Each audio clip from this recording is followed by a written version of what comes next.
Balas dendam, Sang Putri Macan. Kisah yang akan kuceritakan hari ini adalah seperti ini. Kutampar wajah selingkuhan suamiku satu kali.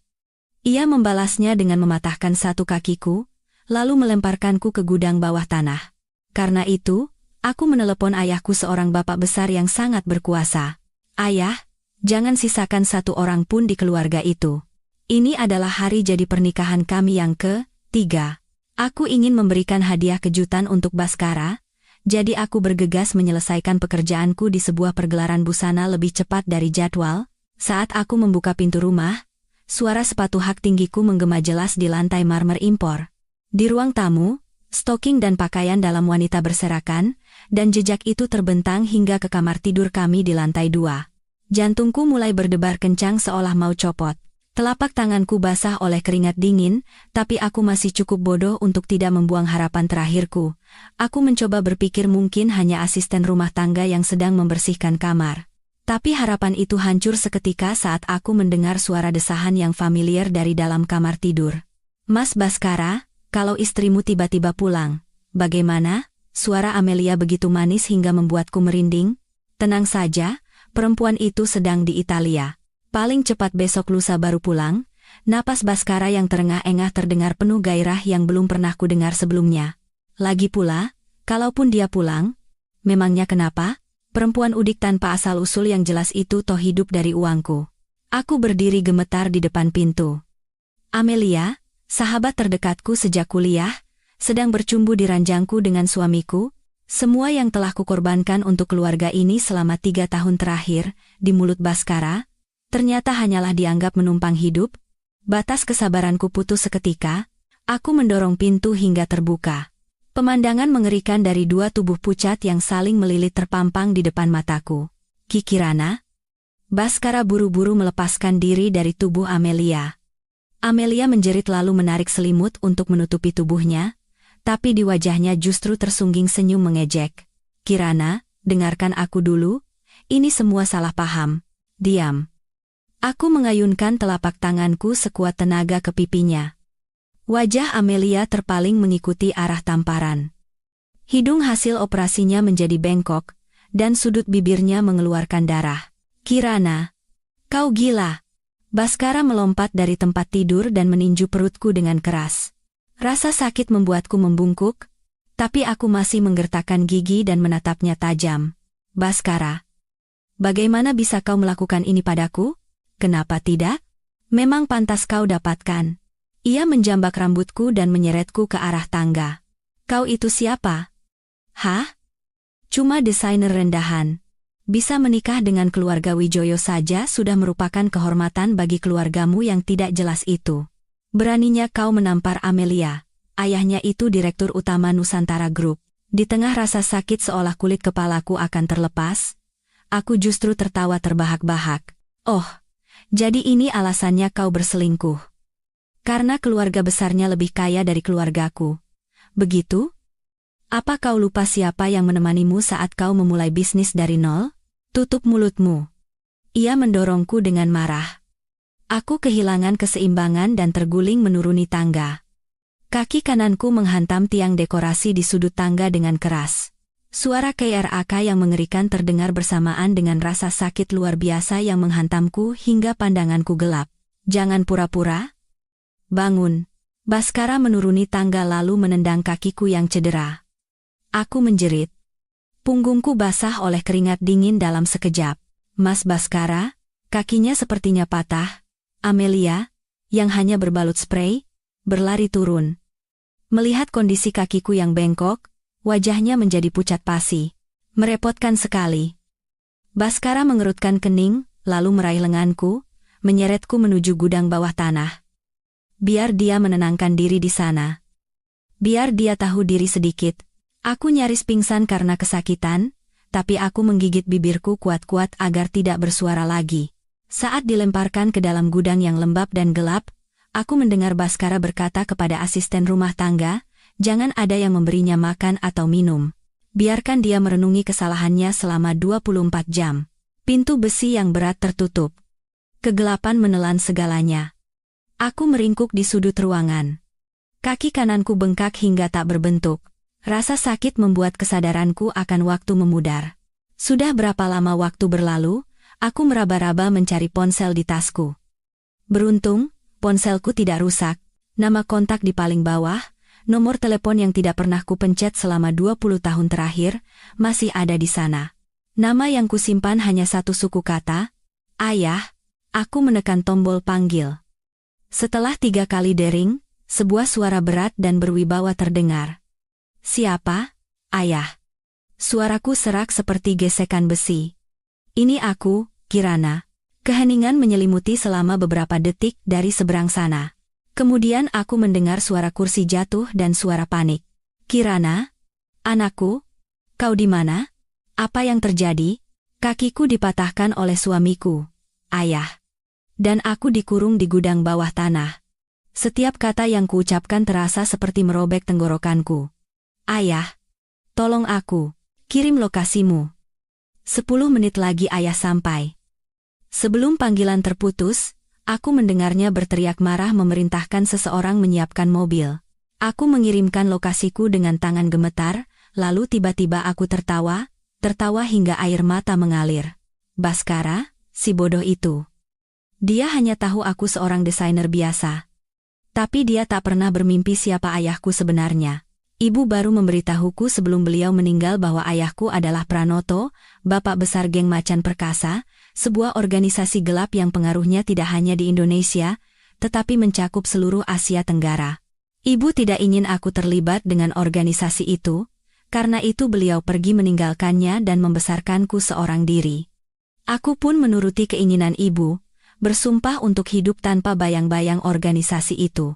Aku bahkan tidak pernah memberitahu ayah tentang pernikahanku. Tapi sekarang, apa gunanya harga diri itu? Tidak sampai 10 menit, aku mendengar suara langkah kaki dan perkelahian dari lantai atas. Tak lama kemudian, pintu gudang bawah tanah ditendang hingga hancur dalam sekali dobrak. Di tengah cahaya yang menyilaukan, seorang pria bertubuh besar dengan setelan hitam berjalan cepat masuk. Nona Kirana? Nama saya Bima. Bapak besar mengutus saya untuk menjemput Anda. Ia berjongkok untuk melihat kakiku, dan raut wajahnya langsung berubah. Bedebah sialan. Saat Bima menggendongku dengan hati-hati, aku melihat 2 pengawal pingsan di depan pintu, orang-orang yang diperintahkan Baskara untuk menjagaku. Di tangga, Baskara dan Amelia sedang dipaksa berlutut oleh beberapa pria berjas hitam dengan wajah penuh ketakutan. Kirana. Siapa orang-orang ini? Apa yang kau lakukan?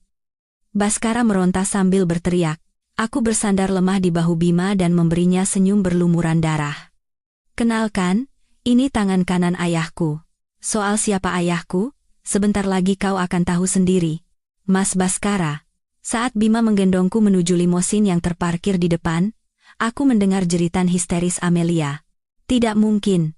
Kirana bilang ayahnya sudah lama meninggal. Di dalam mobil, seorang pria parubaya dengan rambut yang mulai memutih sedang menunggu dengan cemas. Saat melihat kondisiku yang menyedihkan, matanya memancarkan niat membunuh yang mengerikan. Kirana. Nanti ayah akan patahkan kaki mereka semua. Suaranya sedingin es. Keluarga Wijoyo. Jangan biarkan satu pun selamat. Saat Bima membawaku keluar dari gudang, terik matahari sore begitu menyengat hingga aku tak bisa membuka mata. Rasa sakit luar biasa dari kaki kananku membuatku menggigit bibir hingga aku bisa merasakan bau anyir darah di mulut. Nona, mohon bertahan sebentar, suara Bima tenang dan mantap. Aroma parfumnya yang bercampur dengan bau mesiu yang samar anehnya membuat hatiku tenang. Di belakang, aku mendengar teriakan Baskara, ini penyusupan, akan kulaporkan ke polisi. Kirana, kau bawa preman dari mana? Aku bahkan tidak merasa perlu untuk menoleh. Anak buah Bima pasti akan menanganinya. Begitu pintu limosin terbuka, aku bertemu dengan ayah, Bapak Besar Pranoto, untuk pertama kalinya dalam 20 tahun.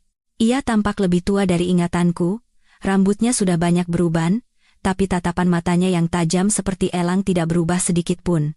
Kini, tatapan itu tertuju pada kakiku yang bengkok. Kirana. Suara ayah sedikit bergetar. Ia mencoba mengulurkan tangan untuk menyentuh kakiku tapi berhenti di udara. Bima. Ke RS Medistra. Beritahu Profesor Cipto siapkan ruang operasi. Aku diletakkan dengan lembut di jok kulit mobil mewah itu. Ayah menggunakan bantal untuk menopang kakiku.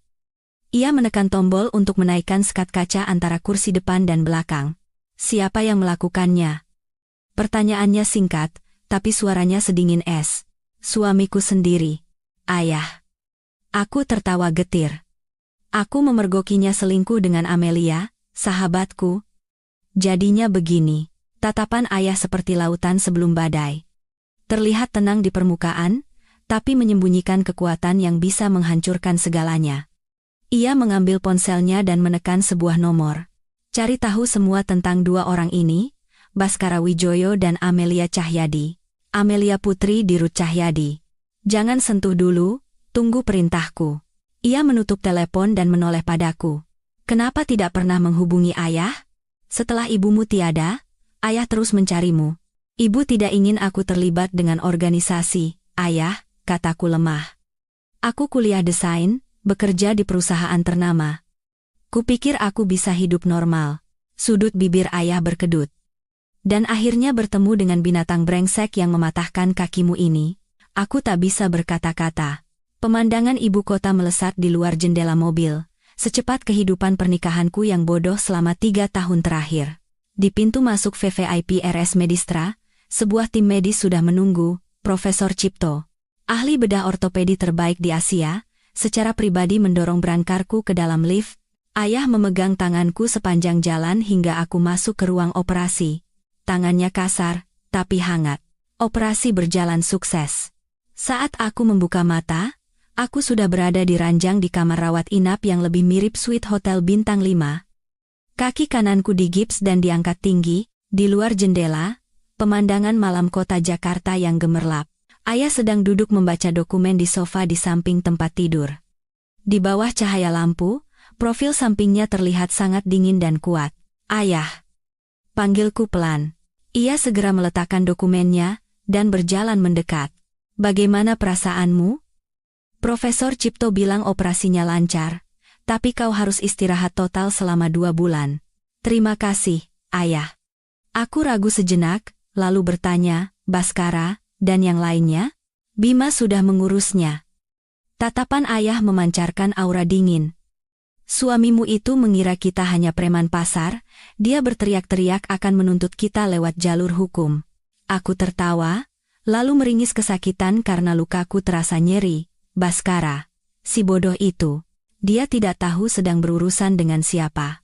Geng Macan Perkasa adalah organisasi raksasa yang mengendalikan politik dan bisnis di negeri ini dari balik layar.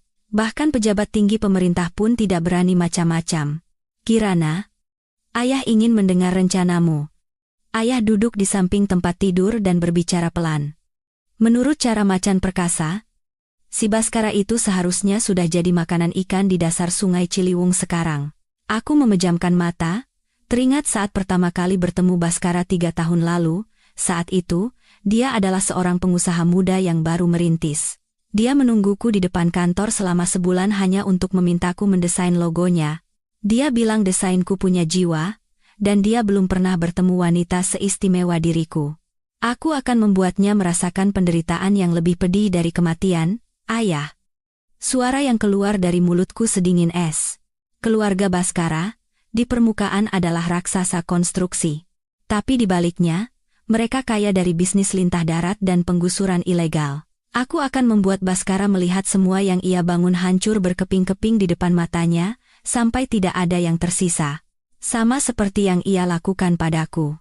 Senyum puas muncul di wajah ayah. Ia mengeluarkan setumpuk dokumen dari saku jasnya. Bagus. Bima baru saja menemukan bahwa keluarga Wijoyo sedang mempertaruhkan segalanya untuk memenangkan tender proyek pengembangan kota baru di sisi timur Jakarta.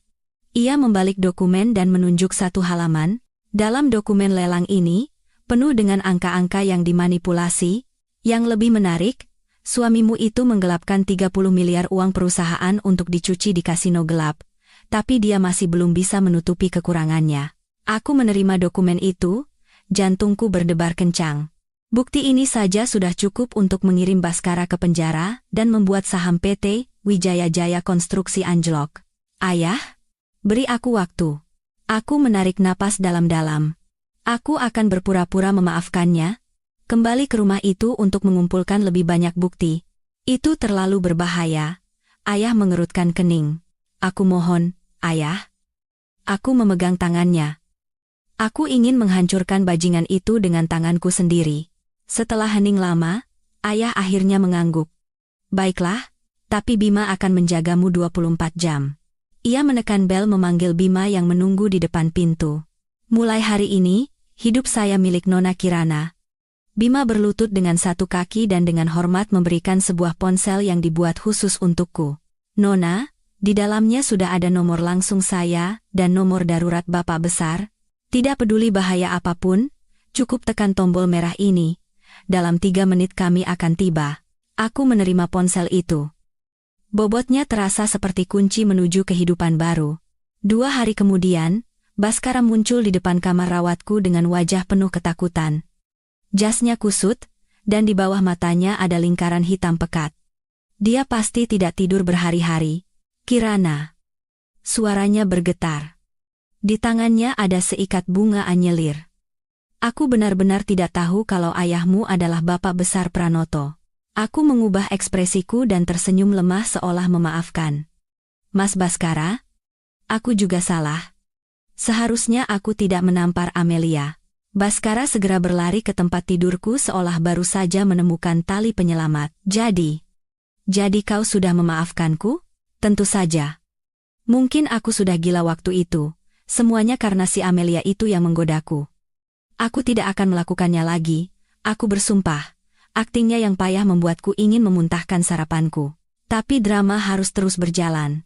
Ayahku juga sudah cukup memberimu pelajaran, kan? Anggap saja masalah ini selesai. Aku berkata dengan lembut. Nanti setelah aku keluar dari rumah sakit, kita mulai dari awal lagi, ya? Baskara mengangguk tanpa berpikir, saking senangnya sampai tidak bisa menyembunyikan ekspresinya. Dia tidak pernah bermimpi bahwa saat dia memegang tanganku dengan tangan palsunya itu, sebuah kamera tersembunyi di kamar rawat inap sedang merekam setiap ekspresi wajahnya. Hari aku keluar dari rumah sakit, ayah mengirim 10 mobil Mercedes untuk mengawalku sampai ke rumah keluarga Wijoyo. Konvoi itu begitu besar hingga menjadi berita di kalangan sosialita. Wajah Baskara pucat pasi saat melihat Bima sendiri yang mendorong kursi rodaku masuk ke dalam rumah. Jika Nona Kirana lecet sedikit saja, Bima berbisik di telinga Baskara dengan suara yang cukup keras untuk kudengar, Bapak Besar berpesan, Anda akan melihat diri Anda dirobek-robek oleh anjing liar sampai usus Anda terburai. Kaki Baskara gemetar hebat, sampai hampir mengompol. Kembali ke tempat yang kusebut rumah ini, segalanya membuatku muak, terutama ranjang di kamar tidur itu. Meskipun Baskara sudah mengganti spraynya, bayangan dia bercumbu dengan Amelia di atasnya masih sangat jelas. Kirana? Istirahatlah. Aku ada urusan mendadak di kantor. Baskara menuangkan segelas air untukku lalu bergegas pergi. Iya. Mas. Cepat pulang ya. Aku tersenyum dan melihatnya pergi. Lalu, aku segera membuang air di gelas itu ke pot tanaman. Bima berjaga di depan pintu. Aku membuka laptop dan mulai bekerja. Sebagai istri Baskara, aku tahu kata sandi semua perangkat elektroniknya. Setelah masuk ke akun cloud-nya, aku dengan cepat menemukan apa yang kucari. Riwayat pemesanan hotel selama setengah tahun terakhir, daftar transfer uang, bahkan beberapa klip video yang nyaris tak sanggup kutonton. Binatang. Aku tertawa dingin dan menyimpan bukti-bukti itu. Tiba-tiba, sebuah pesan baru muncul di layar. Dari Amelia, dia benar-benar percaya padamu? Kalau begitu, tunggu aku di tempat biasa ya. Kangen banget. Sayang, aku menatap layar dan tertawa terbahak-bahak. Baskara bahkan tidak bisa bertahan 3 hari. Bagus.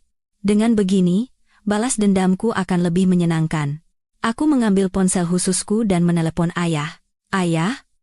Mulai beli saham PT Wijaya Jaya Konstruksi secara bertahap. Iya, lakukan diam-diam, jangan sampai ada yang tahu. Aku menutup telepon dan menatap sinar matahari cerah di luar jendela. Dulu aku percaya cinta adalah segalanya, rela menyembunyikan cahayaku sendiri untuk menjadi bayangan Baskara. Tapi sekarang, Kirana yang naif itu telah hancur berkeping-keping. Sama seperti tulang kakinya yang patah. Mulai sekarang, aku akan membuat semua orang tahu akibat dari menyentuh putri dari geng macan perkasa. Nona, apakah Anda benar-benar akan melakukan sejauh ini? Bima berdiri di depan pintu ruang ganti, bertanya dengan kening berkerut. Aku sedang merapikan anting di depan cermin besar. Wanita di cermin mengenakan gaun merah tua, bibirnya semerah darah. Gips di kaki kananku sudah dilepas, digantikan oleh penyangga logam yang dirancang elegan, sesekali terlihat di antara belahan roknya. Tentu saja, Bima. Aku menoleh padanya. Keluarga Wijoyo mengadakan pesta ulang tahun perusahaan sekaligus ulang tahun pernikahan kami. Sebagai nyonya rumah, bagaimana mungkin aku melewatkannya? Bima hendak mengatakan sesuatu tapi akhirnya diam. Selama 2 minggu terakhir setelah aku kembali, di permukaan aku tampak berdamai dengan Baskara. Tapi di balik layar, aku menggunakan koneksi ayah untuk membeli 3% saham PT, Wijaya Jaya Konstruksi, dan telah menghubungi 2 pemegang saham kecil lainnya yang ingin menjual saham mereka. Ponselku bergetar. Pesan dari ayah. Dimas sudah tiba di Jakarta. Malam ini dia akan hadir di pesta sebagai tamu.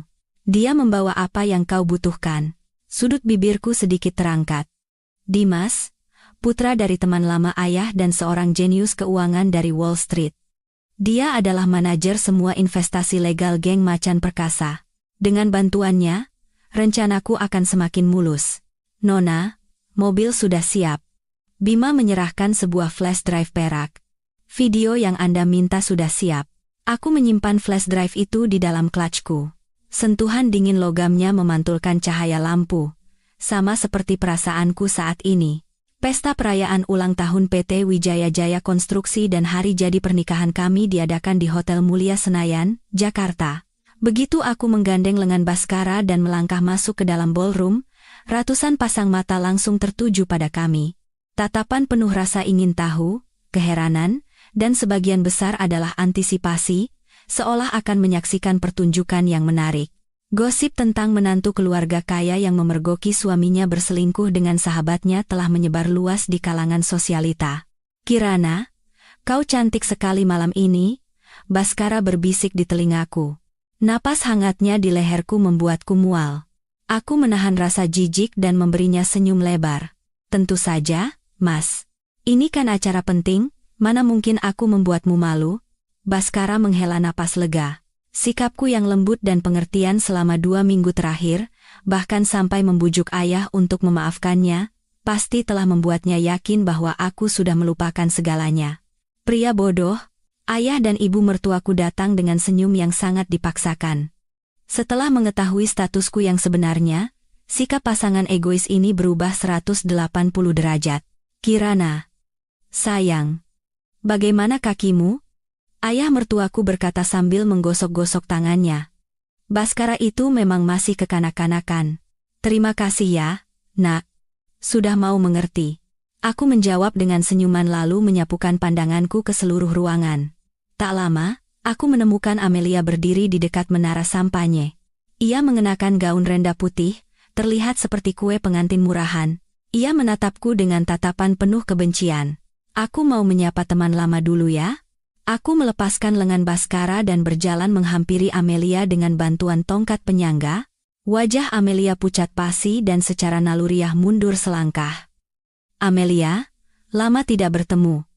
Suaraku tidak terlalu keras atau pelan, cukup untuk didengar oleh beberapa orang di sekitar. Warna putih cocok untukmu, seperti peran hantu yang pernah kau mainkan di drama panggung kampus dulu. Tawa tertahan terdengar dari sekitar. Wajah Amelia pucat lalu memerah. Kirana? Jangan besar kepala. Mas Baskara hanya. SST, aku meletakkan jari telunjukku di bibirnya. Di hari penting seperti ini, jangan katakan sesuatu yang merusak suasana. Nanti akan ada pertunjukan seru, Lo. Siapkan ekspresimu baik-baik. Sebelum dia sempat menjawab, aku berbalik dengan anggun dan bertemu dengan Dimas yang baru saja masuk.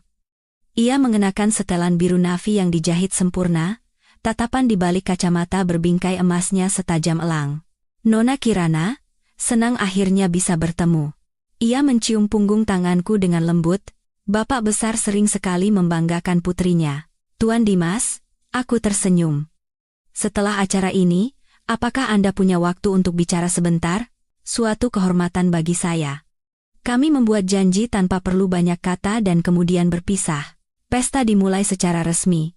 Ayah mertuaku naik ke panggung dan membual tentang kesuksesan gemilang PT Wijaya Jaya Konstruksi, tanpa menyinggung sedikit pun tentang dana misterius 30 miliar yang hilang. Aku duduk di meja utama dengan senyum yang anggun, sesekali merapikan dasi suamiku, memainkan peran sebagai istri yang sempurna.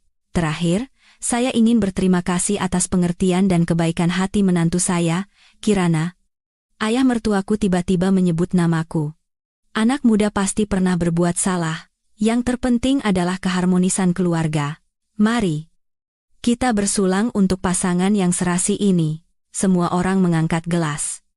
Aku menunduk, menyembunyikan rasa jijik di mataku. Saat aku mengangkat wajah lagi, senyum lembut terpasang. Baskara terlihat sangat terharu dan memegang tanganku. Kirana, aku akan menebus semuanya seumur hidupku. Seumur hidup sepertinya tidak perlu, kataku pelan. Mulai dari sekarang saja. Aku meninggalkan tatapannya yang bingung, berjalan perlahan ke atas panggung dengan tongkatku, dan mengambil mikrofon dari MC. Terima kasih kepada semua yang telah meluangkan waktu untuk hadir di perayaan kami malam ini. Suaraku jernih dan jelas. Sebagai istri di keluarga ini, saya telah menyiapkan hadiah istimewa. Aku melambaikan tangan ke arah tim pencahayaan. Lampu di ballroom padam, dan sebuah layar raksasa perlahan turun dari langit-langit. Wajah Baskara berubah. Sepertinya ia merasakan firasat buruk. Jangan, Kirana. Kumohon. Ia berlari ke atas panggung, mencoba menghentikanku. Tapi Bima, yang entah sejak kapan sudah berada di belakangnya, menekan bahunya dengan tangan sekuat baja hingga ia tak bisa bergerak. Sayang, nikmati pertunjukannya ya.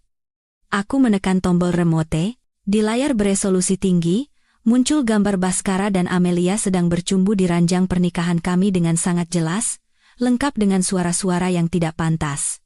Di sudut kanan bawah video, tertera tanggal, yaitu saat aku dirawat di rumah sakit karena patah kaki.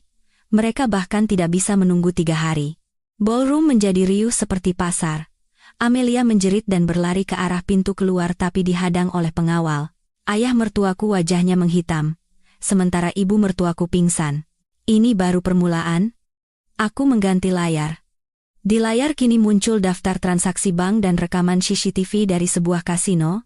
Suami saya menggelapkan 30 miliar uang perusahaan untuk berjudi di Batam, dan itu menyebabkan proyek kota baru di sisi timur terhenti. Ratusan warga yang tergusur kehilangan tempat tinggal. Terakhir, aku memutar sebuah rekaman suara, percakapan Baskara dengan preman bayaran untuk penggusuran. Kalau ada yang mati 1 atau 2 orang tidak apa-apa. Yang penting besok area itu harus sudah bersih. Ballroom hening seperti kuburan. Aku berjalan perlahan dengan tongkatku mendekati Baskara yang wajahnya pucat pasi. Selama 3 tahun pernikahan kita, aku menyelesaikan 7 proyek penting untukmu. Desainku memenangkan penghargaan hingga saham PT Wijaya Jaya Konstruksi naik 30%. Suaraku pelan tapi setajam pisau. Tapi yang kau berikan sebagai balasan adalah pengkhianatan, kekerasan, dan penghinaan. Kaki Baskara lemas, ia jatuh berlutut di sana. Kirana, aku salah, tapi aku memaafkanmu. Aku mengubah suaraku menjadi lebih keras dan berteriak ke arah para tamu yang terkejut, karena aku adalah istri yang sangat mencintaimu. Ballroom kembali riuh. Ayah mertuaku bergegas naik ke panggung seolah mendapat pertolongan dan merebut mikrofon. Salah paham. Ini semua salah paham. Seperti yang kalian lihat, menantu saya sudah memaafkan Baskara. Ayo semua, nikmati pestanya lagi. Aku turun dari panggung dengan anggun, melewati tatapan-tatapan rumit yang tak terhitung jumlahnya, menuju ke sudut tempat Dimas berada. Ia menyodorkan segelas sampanye, matanya di balik kacamata memancarkan kekaguman. Pertunjukan yang luar biasa. Ini baru permulaan. Aku menyesap sampanye. Apa kau sudah membawa dokumennya? Dimas mengeluarkan sebuah map dari tasnya. Struktur pemegang saham lengkap PT Wijaya Jaya Konstruksi dan laporan keuangan sebenarnya selama 3 tahun terakhir. Jauh lebih menarik dari yang dipublikasikan. Aku membuka map itu, pupil mataku menyempit. Utang sebenarnya PT Wijaya Jaya. Konstruksi 3 kali lebih besar dari data publik, dan ada dana dalam jumlah besar yang hilang tanpa jejak melalui perusahaan cangkang. Cukup untuk melakukan short sell, kan? Lebih dari cukup, Dimas tersenyum. Saya sudah menghubungi 3 lembaga spesialis short selling. Tinggal menunggu sinyal dari Anda. Pesta berlanjut di tengah suasana yang aneh. Baskara mengikutiku seperti anjing yang ketakutan, terus-menerus meminta maaf. Aku tetap memasang senyum anggun. Seolah menjadi istri yang pemaaf pada suami yang bersalah. Kirana, soal dewan direksi. Ayah mertuaku menarikku ke samping, menyeka keringat di dahinya. Tolong beritahu ayahmu. Jangan khawatir, Papa. Aku menggandeng lengannya dengan akrab. Aku sudah memberitahu ayah untuk menangguhkan pembelian saham PT Wijaya Jaya Konstruksi. Kita kan satu keluarga. Ayah mertuaku menghela napas panjang. Dia tidak pernah bermimpi bahwa aku sebenarnya sudah memiliki 5% saham PT Wijaya Jaya Konstruksi melalui perusahaan di luar negeri. Dan jika digabungkan dengan 8% lagi yang akan kudapatkan dari 2 pemegang saham kecil lainnya, aku sudah menjadi pemegang saham terbesar keempat. Pesta usai. Dimas mengantarku sampai ke rumah keluarga Wijoyo. Bima masih duduk di pos jaga, selalu waspada. Minggu depan, saham PT Wijaya Jaya Konstruksi akan anjlok. Analisis Dimas. Skandal yang Anda ungkap hari ini, ditambah kekuatan lembaga short selling kita, setidaknya akan auto-reject bawah selama 3 hari berturut-turut. Bagus. Aku menatap lampu-lampu yang bergerak di luar jendela. Saat harganya mencapai titik terendah, kita akan borong semuanya. Saat mobil berhenti di depan villa, Dimas tiba-tiba bertanya, Anda benar-benar memaafkannya? Aku tertawa dan menunjuk ke kaki kananku yang masih memerlukan penyangga. Tuan Dimas, apakah Anda percaya pada pepatah? Kasihilah musuhmu? Tidak. Lucu. Ya. Aku juga tidak. Di dalam villa, Baskara berlutut sambil menangis seperti anak kecil di ruang tamu. Aku menatapnya dari atas, dan merasa situasi ini sangat menggelikan. Inikah pria yang pernah kucintai? Sampah pengecut, penipu, dan tidak punya pendirian. Kirana. Aku salah. Aku benar-benar salah. Ia memeluk kakiku, ingus dan air matanya mengotori gaun mahalku. Aku mengelus kepalanya dengan lembut, seperti mengelus anjing. Mas Baskara, kita mulai dari awal lagi, ya. Ia mengangkat wajahnya, matanya memancarkan harapan. Tapi aku melanjutkan, aku ingin melihat kesungguhanmu. Kudengar ayah Amelia juga ikut tender proyek kota baru di utara kan? Baskara langsung mengerti maksudku. Besok aku akan putuskan semua hubungan dengan keluarga Cahyadi. Bagus. Aku menepuk pipinya pelan beberapa kali. Tidurlah. Besok kau harus bekerja. Setelah Baskara mengucapkan terima kasih ratusan kali dan naik ke atas, aku masuk ke ruang kerja dan mengunci pintu, kemudian aku menelepon ayah. Ayah, saatnya memulai tahap berikutnya. Ya? Aku butuh bukti penyelundupan keluarga Cahyadi. Aku menutup telepon dan membuka komputer, menonton lagi video dari pesta tadi. Layar berhenti pada adegan Baskara berlutut meminta maaf. Aku menekan tombol hapus dengan ringan. Ini baru permulaan, suamiku tersayang. Sebentar lagi kau akan tahu bahwa penderitaan yang sesungguhnya bukanlah rasa sakit fisik, tetapi kehilangan segalanya. 3 hari setelah insiden di pesta, aku sedang sarapan pancake blueberry dengan anggun di ruang makan. Penyangga di kaki kananku sudah diganti dengan yang lebih ringan. Baskara turun dari tangga dengan dasi miring dan lingkaran hitam di bawah matanya. Mau kopi? Aku menyodorkan secangkir latte panas yang mengepul. Ia menatap cangkir itu dengan curiga dan tidak menerimanya. Tidak. Aku ada urusan mendadak di kantor. Aku mengangkat bahu dan menyesap kopiku sendiri. Sikap Baskara belakangan ini cukup menarik. Di depan orang lain, ia akan menunduk padaku. Tapi saat berdua saja, bahkan makanan yang kusentuh pun tidak mau ia makan. Peringatan Bima sepertinya berhasil. Oh ya. Saat ia hendak berbalik, aku memanggilnya. Malam ini di sebuah klub di SCBD ada lelang amal. Aku sudah mendonasikan jam tangan Patek Philippemu. Tidak apa-apa. Kan? Wajah Baskara berubah. Jam tangan itu peninggalan kakeknya. Aku tahu itu edisi terbatas. Aku tersenyum manis. Makanya bisa laku mahal. Beritanya sudah tersebar kok. Pengusaha muda Baskara Wijoyo donasikan harta keluarga untuk kaum papa. Ia mengepalkan tangannya lalu melepaskannya. Akhirnya, ia memaksakan senyum yang lebih buruk dari tangisan. Tentu, tidak apa-apa. Aku memandangi punggungnya yang terburu-buru pergi, lalu membuka rekaman CCTV di ponselku.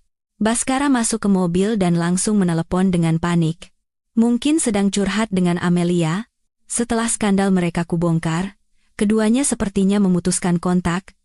Tapi di belakang layar, ponselku bergetar. Pesan dari Dimas. Lembaga short selling sudah siap. Begitu pasar buka pagi ini, saham Wijaya Jaya Konstruksi langsung auto-reject bawah. Aku tersenyum puas. Video pesta itu telah disebar seseorang ke internet, dan tagar, skandal Wijaya Jaya Konstruksi menjadi trending topik. Dewan Direksi buru-buru mengajukan permohonan suspensi perdagangan sementara, tapi itu tidak bisa menghentikan saham yang sedang terjun bebas. Bima muncul tanpa suara di pintu ruang makan. Nona, mobil sudah siap. Hari ini aku akan ke rumah sakit untuk check up, lalu ke kantor detektif yang direkomendasikan ayah. Di koridor rumah sakit, aku bertemu dengan orang yang tak terduga, Amelia.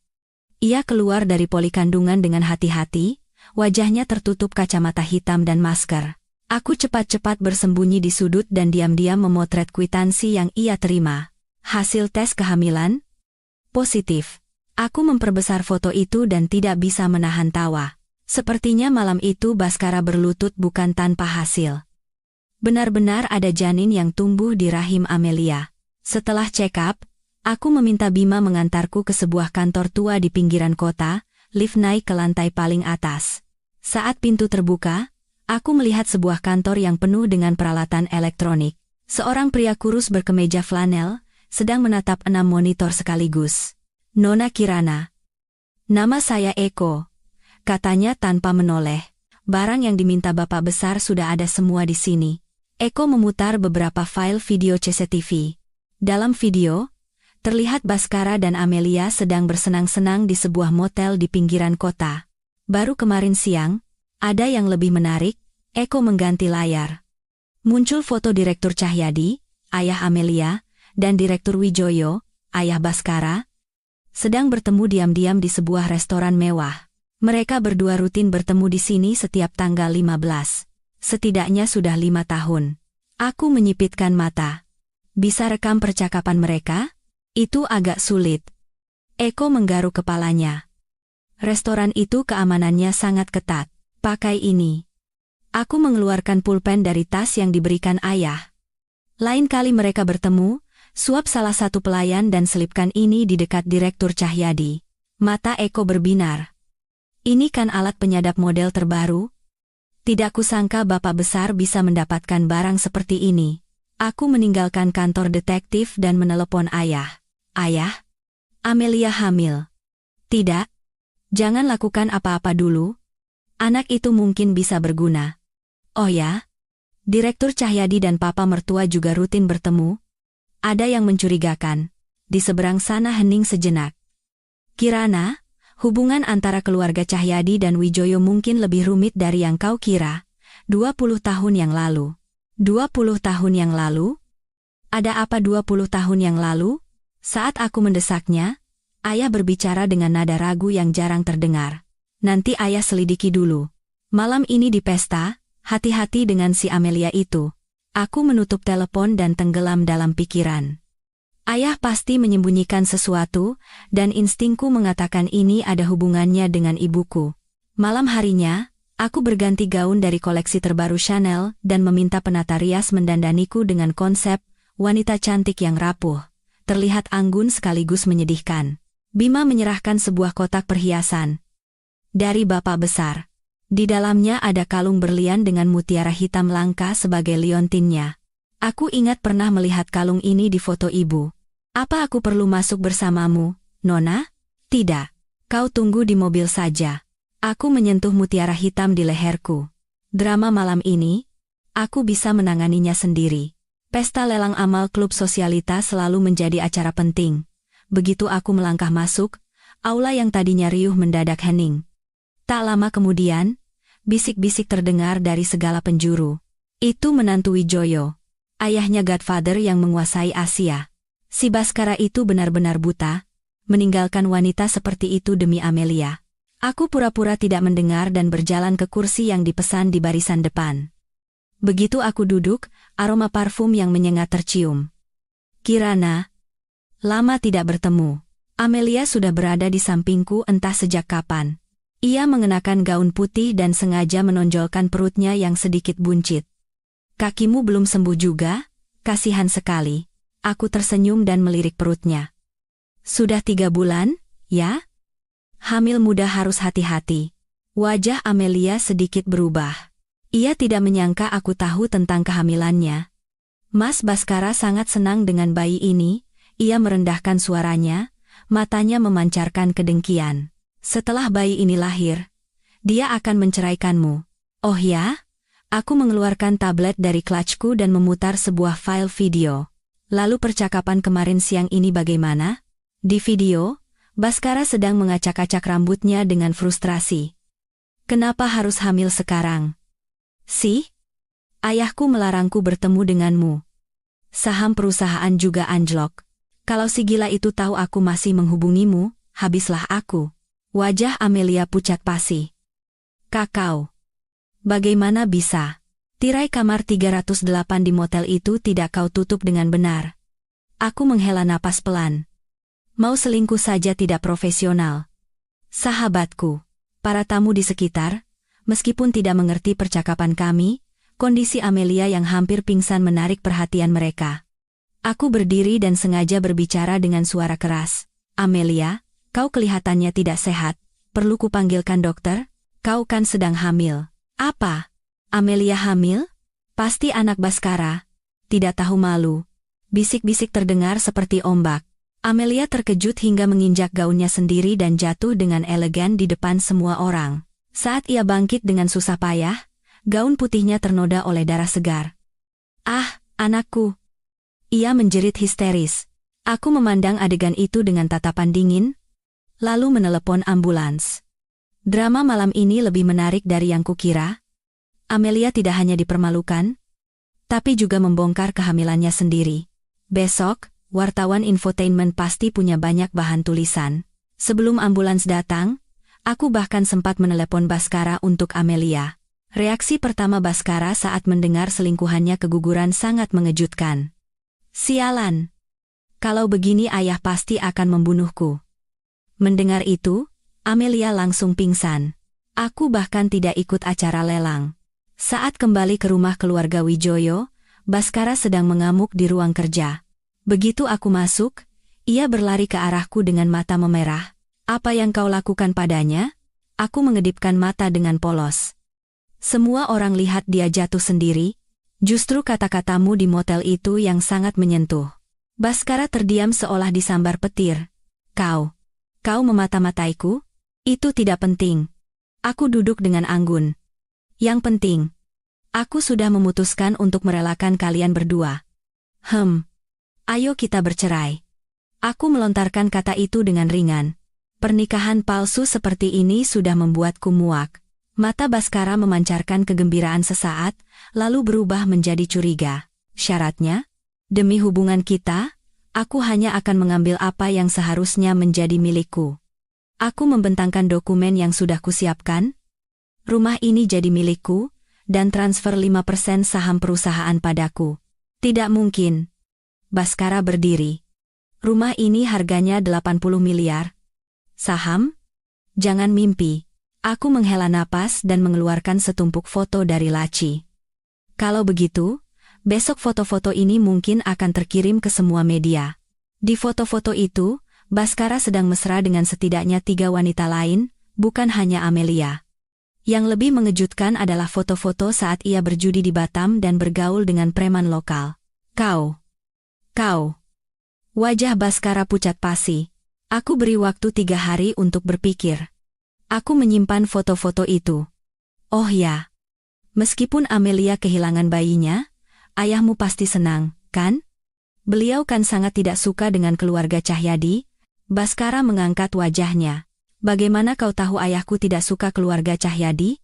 Hanya menebak, aku tersenyum. Kalau tidak, kenapa beliau melarangmu bertemu Amelia? Baskara menatapku dengan curiga lalu keluar dari ruangan. Aku segera menelepon detektif Eko. Tolong selidiki hubungan Direktur Wijoyo dan Direktur Cahyadi secara detail. Terutama kejadian 20 tahun yang lalu. Aku menutup telepon dan membuka komputer, melihat hasil karyaku hari ini. Menurut catatan medis Amelia, ia tidak hanya keguguran, tapi rahimnya juga rusak dan kemungkinan akan sulit hamil lagi di masa depan. Ini hasil yang di luar dugaan. Ponselku bergetar. Sebuah file suara dari ayah. Aku memasang earphone. Terdengar suara Direktur Cahyadi yang penuh amarah. Wijoyo, apa kau lupa kejadian 20 tahun lalu? Kalau bukan aku yang membantumu membereskan mayat itu. Rekaman terputus tiba-tiba, tapi isinya sudah cukup mengejutkan. Wijoyo adalah nama ayah mertuaku. Kata mayat membuatku merinding. Tak lama, pesan dari ayah masuk. Kirana, besok datang temui ayah. Ada yang harus kita bicarakan? Aku menatap layar ponsel, jantungku berdebar kencang. Apa yang terjadi 20 tahun lalu? Siapa mayat itu? Apakah ada hubungannya dengan kematian mendadak ibuku? Kilat menyambar di langit malam. Wajahku yang terpantul di jendela tampak pucat dan dingin. Di mataku, api dendam berkobar. Baskara mengira perceraian adalah akhir? Tidak, itu hanyalah awal dari babak baru drama balas dendamku. Rumah ayah terletak jauh di dalam sebuah villa terpencil di Puncak, Bogor. Di depan gerbang yang dikelilingi tembok tinggi, 2 pengawal berjas hitam berdiri.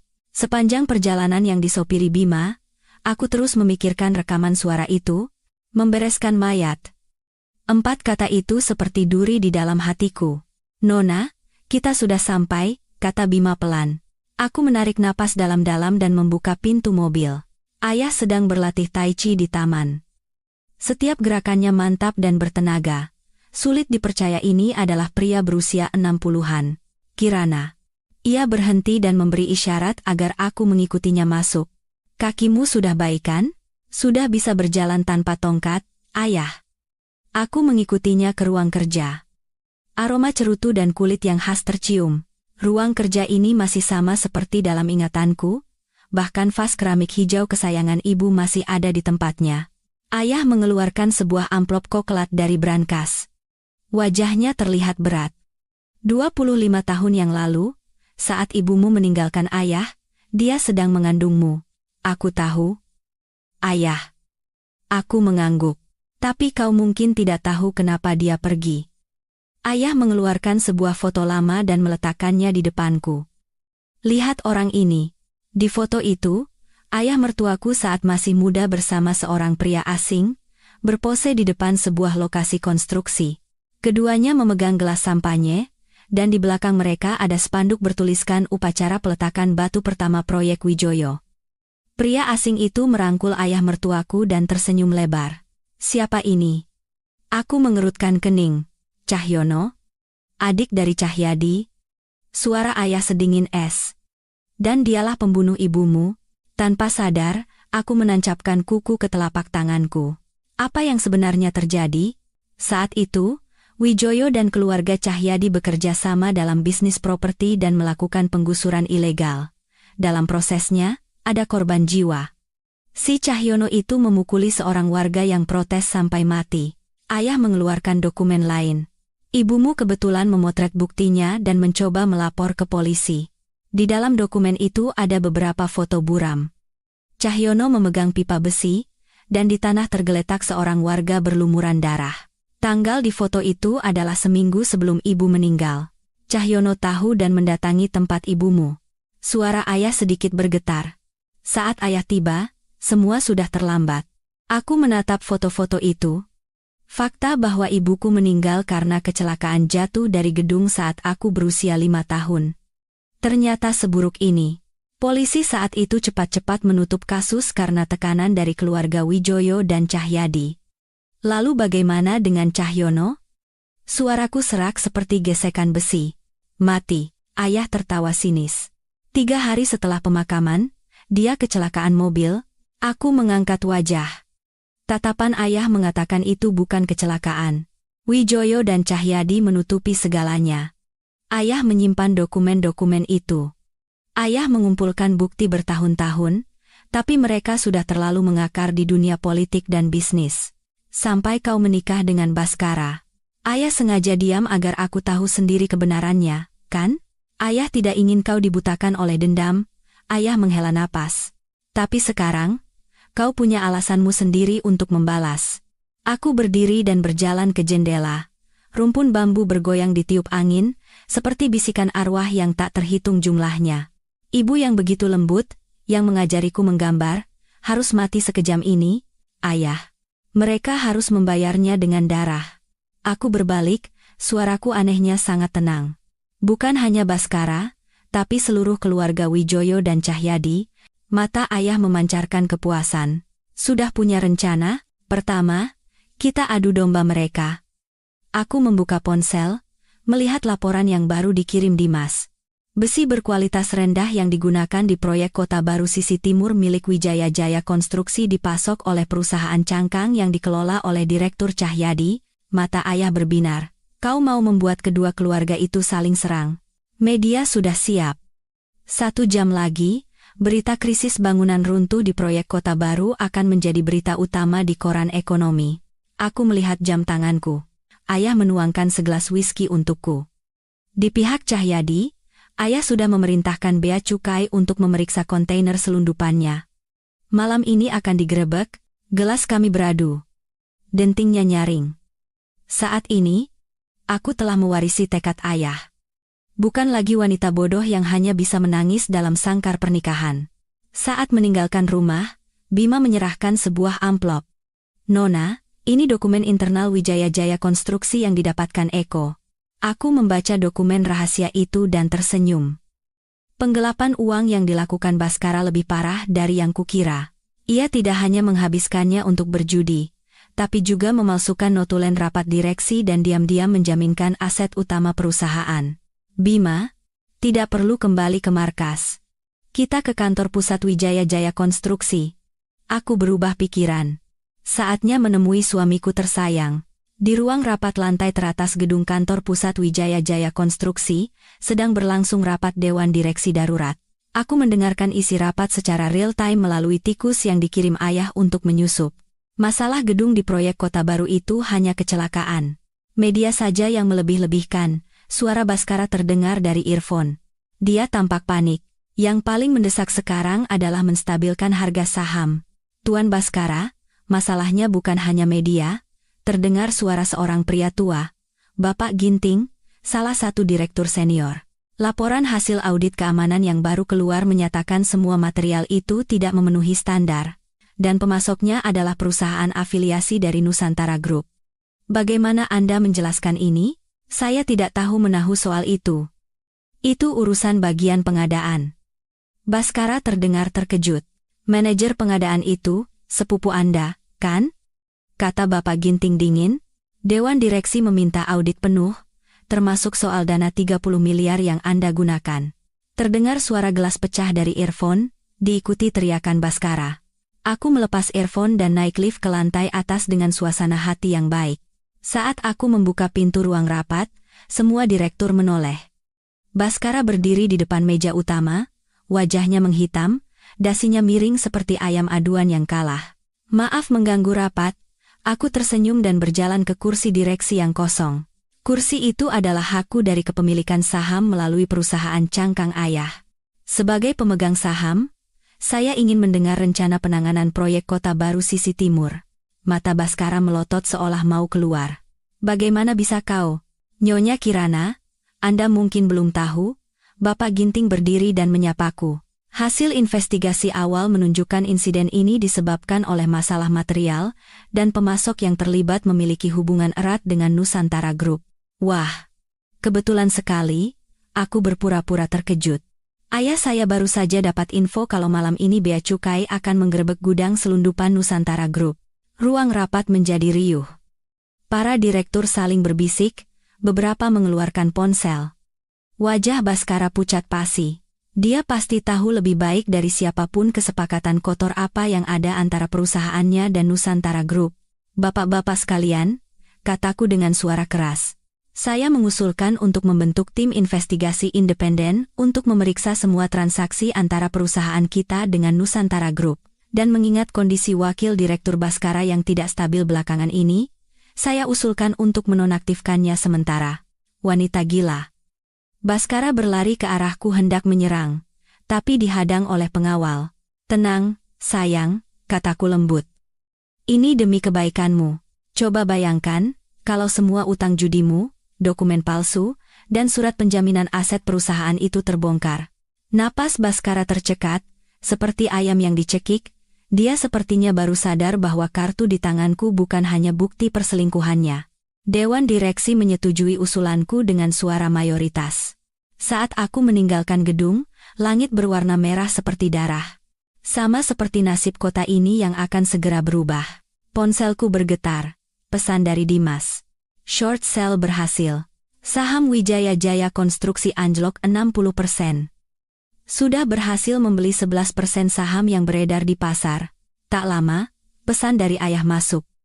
Operasi bea cukai berhasil. Cahyadi ditahan untuk diinterogasi. Aku menghela napas panjang dan masuk ke mobil yang menunggu. Bima menyodorkan teh hangat. Nona, mau langsung kembali ke villa? Tidak. Di sana. Aku belum selesai bicara saat melihat sebuah SUV hitam di kaca spion. Mobil itu mengikuti kami sejak keluar dari kantor. Bima, ada yang mengikuti. Tatapan Bima menajam. Ia menekan earphone-nya. Tim 2. Arah jam 2. Range Rover hitam plat B1234 XYZ. Periksa. Tidak sampai 1 menit, jawaban datang. Plat palsu. Pak. Tapi wajah yang tertangkap kamera di dalam mobil adalah kepala keamanan PT Wijaya Jaya Konstruksi. Orang-orang Baskara, aku menyipitkan mata. Anjing yang terpojok biasanya nekat. Lepaskan mereka, lalu kita ke safe house. Bima memutar setir dengan cepat, mobil masuk ke gang sempit. SUV itu mengikuti dengan ketat. 2 mobil saling kejar dalam keheningan di tengah senja Jakarta. Nona, pegangan yang kencang. Bima menekan sebuah tombol merah di konsol tengah. Tiba-tiba, asap tebal menyembur dari belakang mobil kami. Saat pandangan pengejar terhalang, Bima bermanuver cepat beberapa kali dan masuk ke parkiran bawah tanah sebuah mall.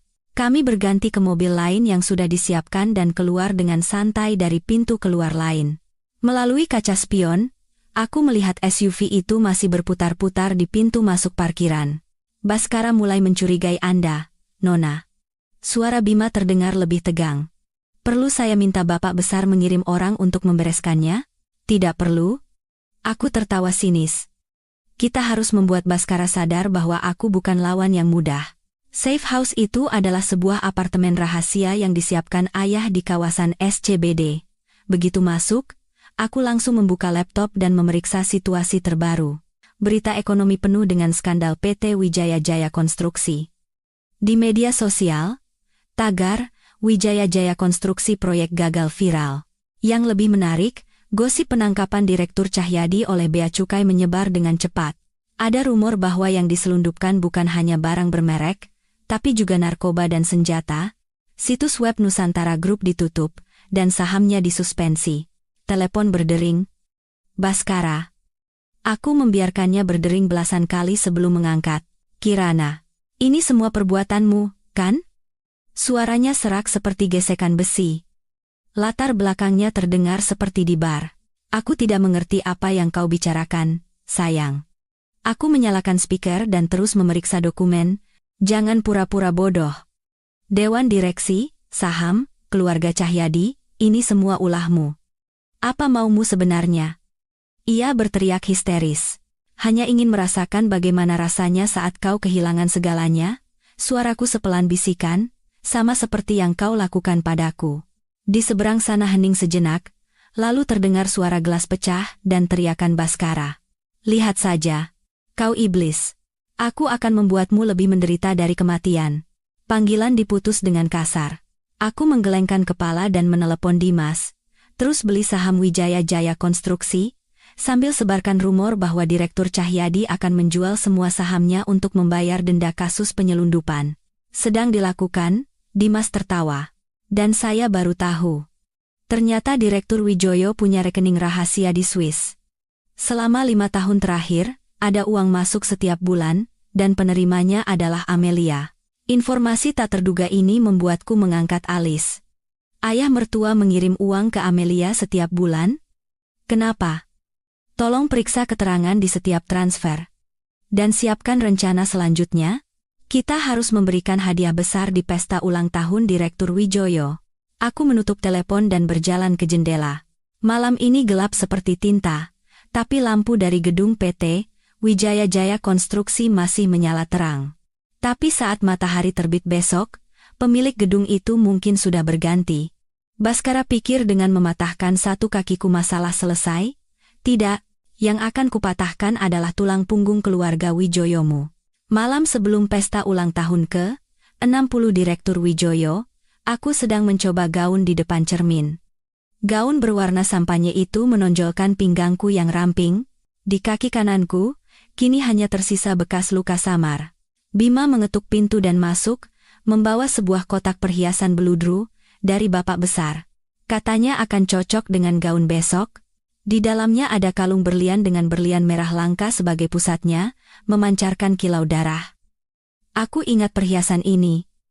Ini milik ibu saat masih hidup. Di mana ayah? Aku menyentuh berlian merah itu, sentuhannya sedingin es. Beliau menunggu di ruang kerja. Tuan Dimas juga sudah datang. Aku mengenakan jubah dan berjalan tanpa alas kaki ke ruang kerja. Saat aku membuka pintu, ayah dan Dimas sedang mendiskusikan sesuatu di atas sebuah cetak biru arsitektur. Dimas mengenakan setelan rapi, matanya di balik kacamata berbingkai emas setajam elang. Saat aku masuk, ia sedikit membungkuk. Nona Kirana, Kirana, kemari, lihat ini. Ayah memanggilku. Ini cetak biru asli proyek Kota Baru Sisi Timur milik Wijaya Jaya Konstruksi. Bukan perumahan mewah seperti yang mereka iklankan, tapi proyek apartemen kecil yang padat. Rasio luas bangunan terhadap lahan jauh melebihi aturan, dan area hijau dipangkas setengahnya. Wijoyo menipu pemerintah kota, kata Dimas, menunjuk stempel di sudut cetak biru. Ini adalah versi final yang sudah mulai dibangun. Jika ini terungkap, seluruh proyek harus dibongkar. PT Wijaya Jaya Konstruksi akan rugi setidaknya 2 triliun rupiah. Ayah menyerahkan sebuah flash drive. Hadiah ulang tahun untuk besok sudah siap. Selain itu, ada yang lebih menarik. Saat flash drive dicolokkan ke komputer, muncul daftar transaksi dari rekening Swiss ayah mertuaku. Ada transfer rutin lebih dari 100 juta setiap bulan ke Amelia selama 3 tahun terakhir. Di kolom keterangan, sering tertulis uang tutup mulut. Tapi keterangan terakhir bertuliskan biaya operasi, dan tanggalnya adalah hari saat Amelia keguguran. Ayah mertua tahu Amelia hamil. Aku mengerutkan kening. Dimas membuka file lain. Tidak hanya itu. Dari catatan medis Amelia, saat ia hamil, Baskara sedang dinas ke Afrika. Waktunya tidak cocok. Mataku membelalak. Kalau begitu, anak itu. Yang lebih menarik, Dimas membetulkan kacamatanya. Direktur Wijoyo tahu semua ini, tapi tetap membantu Amelia menutupi kebenarannya. Ayah tertawa sinis. Hubungan Wijoyo dan Amelia mungkin tidak sesederhana mertua dan menantu. Informasi ini membuatku mual. Keluarga Wijoyo lebih kotor dari yang kubayangkan. Besok di pesta ulang tahun, semua media akan datang. Aku menutup laptop, saatnya memberikan hadiah besar untuk keluarga Wijoyo. Keesokan siangnya, villa keluarga Wijoyo dihias dengan mewah. Mobil-mobil mewah berdatangan. Aku menggandeng lengan Baskara, memainkan peran pasangan serasi, dan masuk ke dalam ballroom. Baskara, setelah dinonaktifkan, tampak lesu seperti anjing yang ketakutan, bahkan tidak berani menatap mataku. Kirana, sudah datang, nak? Ayah mertuaku menyambut dengan wajah sumringah. Matanya berhenti sejenak pada kalung berlian merah di leherku, dan wajahnya sedikit menegang. Kalung ini peninggalan ibu, papa. Aku tersenyum manis. Papa ingat, ayah mertuaku pura-pura tidak tahu, dan membawa kami ke meja utama. Di sana, duduk pejabat tinggi dan pimpinan bank. Aku melihat Amelia juga ada di sana. Ia mengenakan gaun putih sederhana, duduk di sudut ruangan, perutnya rata, wajahnya pucat. Saat merasakan tatapanku, ia menunduk dan memainkan serbet. Pesta ulang tahun berjalan meriah.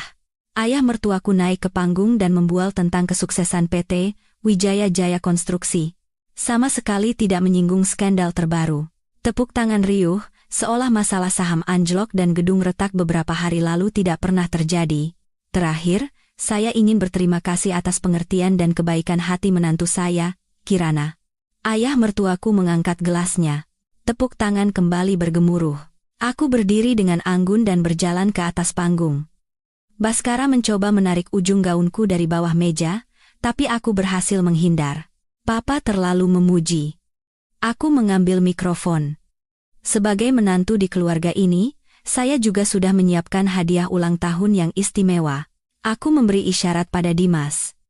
Ia mengoperasikan laptop, dan layar besar di ballroom perlahan turun. Wajah ayah mertuaku berubah. Sepertinya ia punya firasat buruk. Pertama, mari kita saksikan cetak biru asli dari proyek kota baru sisi timur PT Wijaya Jaya Konstruksi. Aku menekan remote. Ballroom mulai gaduh. Cetak biru yang asli sangat berbeda dari iklan. Beberapa pejabat wajahnya langsung berubah. Kepala Dinas Tata Kota berdiri dan berteriak, "Direktur Wijoyo, apa-apaan ini? Salah paham. Ini semua salah paham." Ayah mertuaku berlari ke panggung, mencoba merebut mikrofon, tapi aku menghindar dengan cepat dan beralih ke layar berikutnya. Selanjutnya, adalah daftar transaksi dari rekening Swiss milik Direktur Wijoyo. Selama 3 tahun terakhir, beliau mentransfer lebih dari 100 juta rupiah setiap bulan kepada Nona Amelia. Catatan bank yang jelas di layar membuat ballroom hening seperti kuburan. Amelia menjerit dan berlari ke pintu keluar, tapi dihadang oleh pengawal. Dan yang terakhir, suaraku tiba-tiba menajam, adalah surat keterangan kehamilan Nona Amelia. Jika dihitung dari waktu kehamilannya, saat itu suami saya sedang dinas ke Afrika. Jangan bicara sembarangan. Baskara berdiri. Ini hasil tes DNA-nya. Aku membuka slide terakhir dengan tenang. Sayang, anak itu adalah anak ayahmu. Ballroom meledak seperti pasar yang dibom. Baskara berlari ke panggung seperti singa yang mengamuk, tapi dihadang oleh Bima. Ayah mertuaku pucat pasi, gelas di tangannya jatuh ke lantai. "Masih ada yang lebih menarik," kataku keras, lalu memutar sebuah rekaman suara. Di rekaman itu, ayah mertuaku berkata pada Amelia, "Lahirkan anak itu. Kau harus membuat Baskara mengakuinya sebagai anaknya. Keluarga Cahyadi butuh anak ini untuk mewarisi PT Wijaya Jaya Konstruksi." Mendengar itu, Baskara berbalik dan meninju wajah ayahnya. Orang tua licik, situasi menjadi tidak terkendali. Para direktur meninggalkan kursi mereka. Pimpinan bank merobek kontrak pinjaman yang sudah disiapkan. Wartawan mengambil foto tanpa henti. Aku turun dari panggung dengan anggun, menerima tatapan kaget dan kagum, lalu berjalan keluar. Di belakang, terdengar teriakan Baskara dan tangisan ayah mertuaku. Amelia sudah pingsan di lantai entah sejak kapan, tapi tidak ada yang peduli. Misi selesai. Aku masuk ke mobil yang menunggu dan menghela napas panjang. "Nona, mau diantar kemana?" tanya Bima. "Ke rumah sakit." Aku melihat ponselku. Catatan medis pasca keguguran Amelia sudah datang. Aku ingin melihatnya sendiri. Di tengah perjalanan, Bima tiba-tiba memutar setir dengan kencang. Ada yang mengikuti. "Nona." Terdengar suara benturan keras. Mobil kami terdorong menghantam pagar pembatas. Aku terlempar dari kursi, dahiku membentur sandaran kursi depan. Bintang-bintang berputar di kepalaku. Melalui kaca spion, aku melihat sebuah SUV hitam tanpa plat nomor melaju ke arah kami. Merunduk. "Nona." Bima menekan kepalaku ke bawah. SUV itu menabrak lagi, kali ini di pintu samping. Tiba-tiba, 2 sepeda motor muncul dengan suara deru keras. Pengendaranya menembaki ban SUV itu. SUV itu berputar beberapa kali lalu menabrak pagar pembatas jalan. "Itu orang dari bapak besar, Nona." Bima segera tancap gas meninggalkan lokasi. "Anda tidak apa-apa?" Aku mengusap benjolan di dahiku dan tertawa dingin. "Baskara? Benar-benar anjing yang nekat." Begitu kembali ke safe house, aku menelepon ayah. Ayah, Baskara mengirim orang. Tidak. Aku tidak apa-apa. Sudah beres. Aku menutup telepon dan melihat rekaman CCTV. Benar saja. Di villa keluarga Wijoyo, Baskara dan Amelia sedang bertengkar hebat. Ini semua gara-gara kau. Sekarang iblis itu menang, kita habis, teriak Baskara. Waktu kau tidur denganku, kau tidak bilang begitu.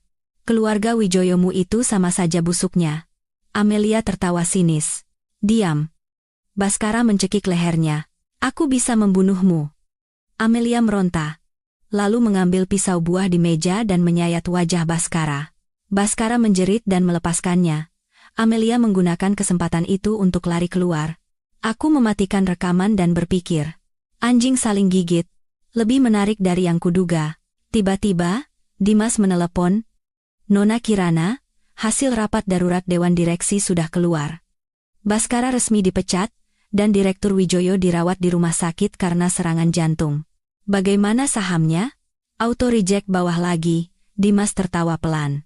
Saham yang kita miliki sekarang total 18%. Ditambah dukungan dari beberapa pemegang saham kecil, sudah cukup untuk memulai hostile takeover.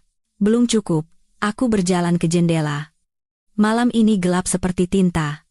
Aku ingin melihat PT Wijaya Jaya Konstruksi hancur total.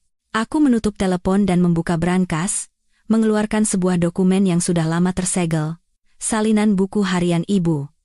Di dalamnya tercatat semua penemuan ibu tentang kejahatan keluarga Wijoyo dan Cahyadi. Entry terakhir adalah sehari sebelum ibu jatuh dari gedung.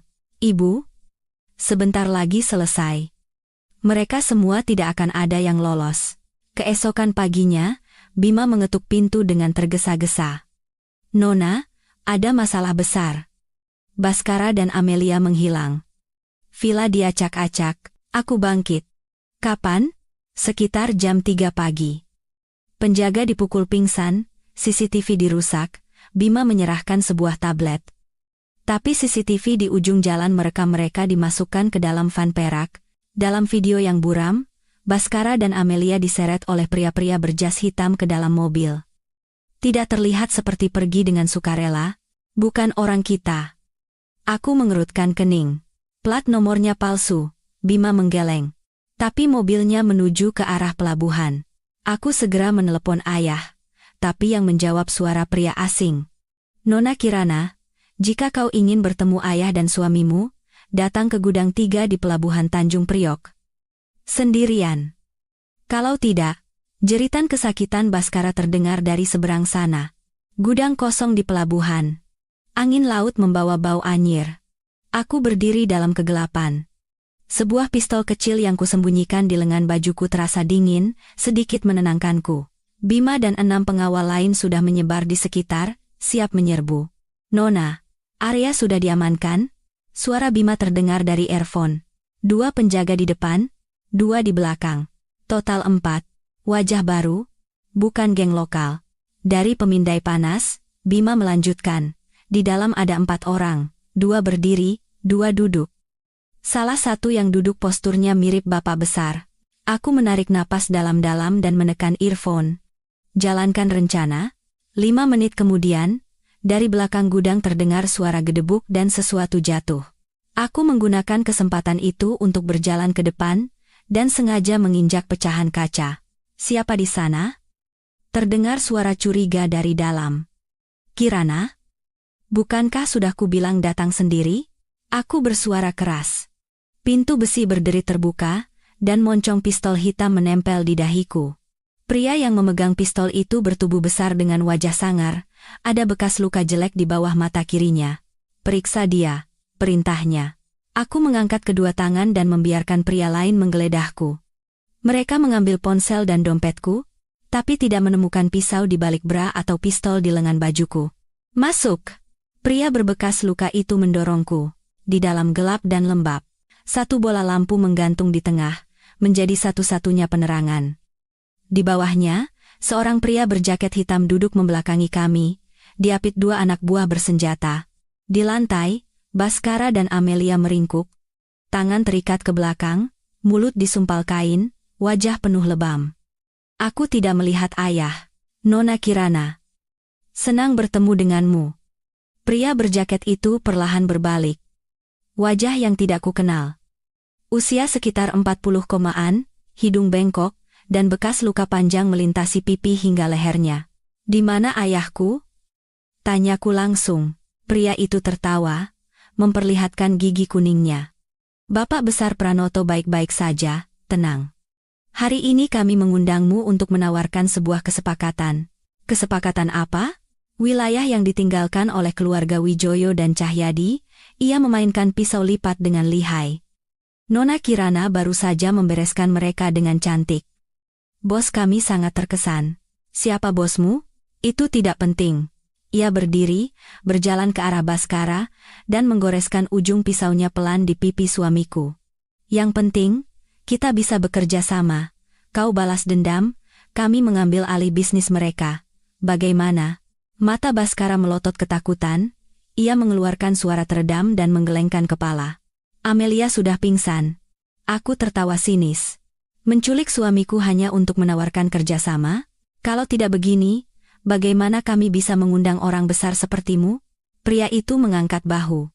Lagi pula, saat si brengsek ini mau menabrakmu, kami juga yang membereskannya. Aku berjalan perlahan ke tengah. Suara sepatuku menggema. Coba ku tebak. Kalian orang geng naga hitam, kan? Ku dengar belakangan ini bisnis kalian di Asia banyak direbut oleh ayahku. Wajah pria itu sedikit berubah, permainan pisaunya berhenti. Nona Kirana. Informasimu cepat juga. Bukan hanya itu, aku berhenti 3 meter darinya. Aku juga tahu malam ini kalian akan memasukkan barang apa ke pelabuhan ini. Mungkin sekarang Bea Cukai sudah mendapat informasi.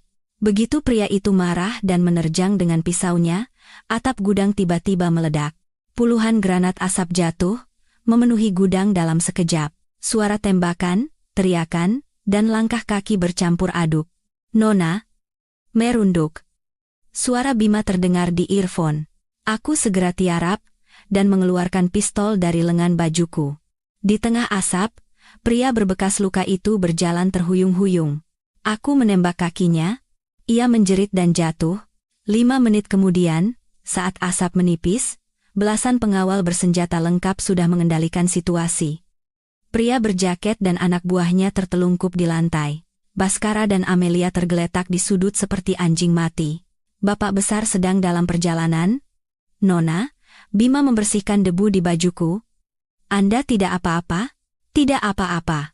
Aku berjalan ke arah Baskara dan menarik sumpalan di mulutnya dengan kasar. Sayang, teman-teman barumu sepertinya tidak bisa diandalkan. Baskara menangis tersedu-sedu. Kirana, tolong aku, mereka mau membunuhku. Sayang sekali mereka tidak berhasil. Aku berdiri dan berkata pada Bima, bawa mereka ke kantor polisi, atas tuduhan penculikan dan percobaan pembunuhan. Percobaan pembunuhan? Bima bingung. Aku menunjuk kamera di sudut gudang. Tadi mereka sudah mengaku semuanya. Terekam. Termasuk mengakui merencanakan kecelakaan mobil kemarin. Mendengar itu, Baskara tiba-tiba berteriak, Kirana, kau iblis, ini semua rencanamu. Bima memukulnya hingga pingsan.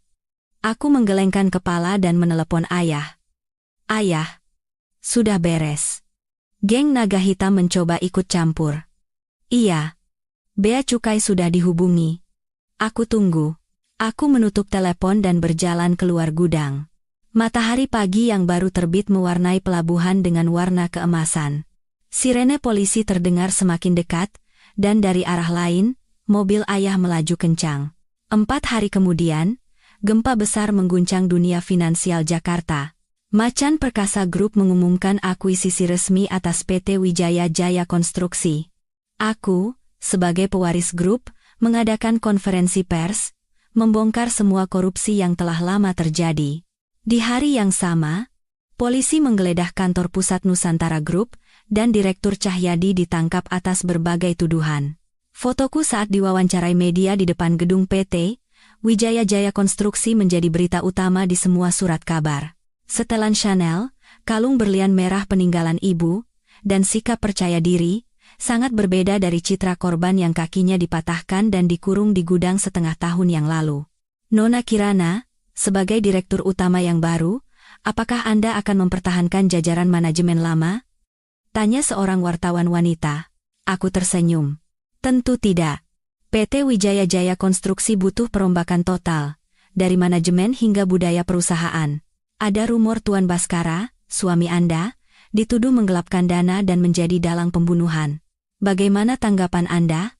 Hukum yang akan memberikan keputusan yang adil, kataku dengan wajah serius. Secara pribadi, saya sangat prihatin dan menyayangkan tindakan Tuan Baskara. Setelah konferensi pers, Dimas menungguku di ruang rapat. Nona Kirana, ini dokumen akuisisi terakhir. Tinggal ditandatangani. Aku membaca dokumen itu lalu bertanya, Tuan Dimas, kenapa Anda membantuku? Apa hanya karena ayahku? Dimas membetulkan kacamatanya. Awalnya, ya, ia ragu, pemandangan yang langka. Tapi saya kagum dengan keberanian dan kecerdasan Anda. Aku tertawa lalu menandatangani dokumen. PT Wijaya Jaya Konstruksi, sekarang saya serahkan padamu. Semoga tempat ini bisa menjadi perusahaan yang benar-benar bertanggung jawab. Anda mau kemana? Tanya Dimas. Menemui seorang teman lama. Aku melihat jam. Pagi ini Baskara ditangkap. Aku harus menghiburnya sedikit. Ruang besuk penjara terasa dingin dan sunyi.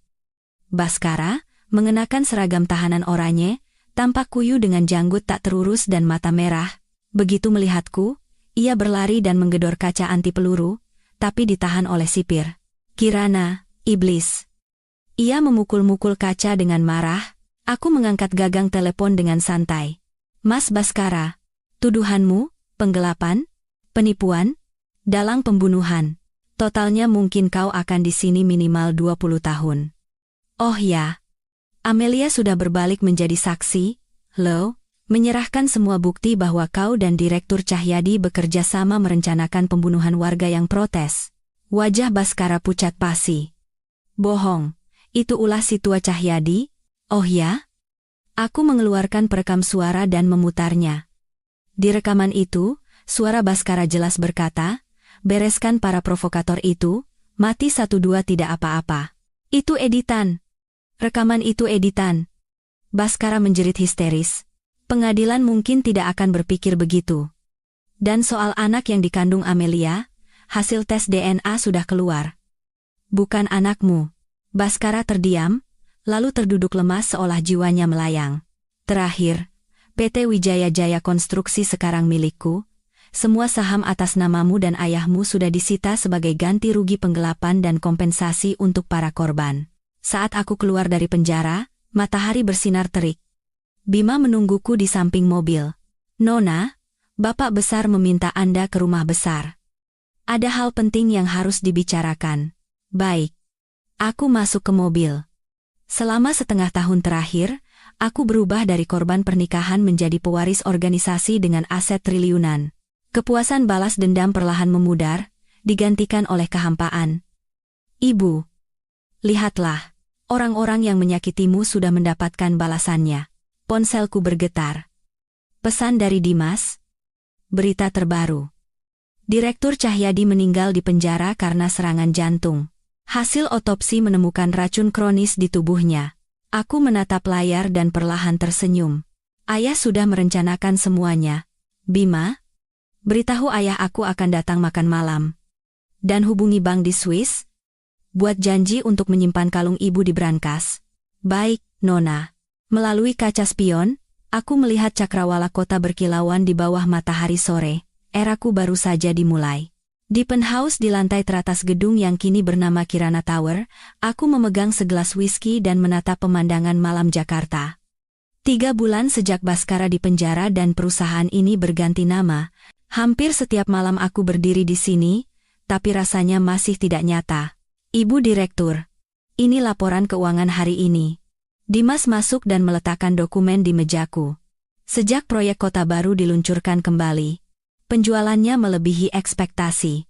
Terima kasih banyak, Tuan Dimas. Aku menyesap minumanku.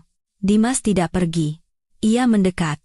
Anda sudah seminggu tidak menghadiri rapat. Dewan direksi khawatir. Khawatir apa? Takut aku akan kabur membawa uang? Aku tertawa. Khawatir dengan kondisi Anda. Suara Dimas terdengar lebih lembut, pemandangan yang langka. Setelah balas dendam selesai, banyak orang merasa hampa. Aku berbalik menatapnya. Hari ini Dimas tidak memakai kacamata. Matanya terlihat lelah, dasinya sedikit longgar, berbeda dari citranya yang biasa. Justru Anda yang sepertinya lebih butuh istirahat. Mau minum? Ia ragu sejenak, lalu mengangguk. Kami minum dalam diam. Kenapa kau membantuku? Sungguh, apa karena ayahku? Tanyaku. Dimas memutar gelasnya. Awalnya, karena utang nyawa pada bapak besar, ia mengangkat wajah, tatapannya membara. Tapi sekarang, karena saya menghormati Anda, Kirana, jantungku berdebar. Aku mengalihkan pandangan. Jangan bercanda, saya tidak bercanda. Dimas meletakkan gelasnya dan mengeluarkan sebuah kotak kecil dari saku jasnya. Ini peninggalan ibumu yang dititipkan pada ayah saya. Sekarang, saya kembalikan pada pemiliknya. Saat kubuka, di dalamnya ada bros giok yang diukir dengan indah. Jelas satu set dengan kalung mutiara hitam milik ibu. Ayah saya bilang, 20 tahun lalu setelah insiden kebakaran itu, ibumu menyelamatkan nyawa ayah saya. Bros ini satu-satunya peninggalan yang ia tinggalkan. Kebakaran?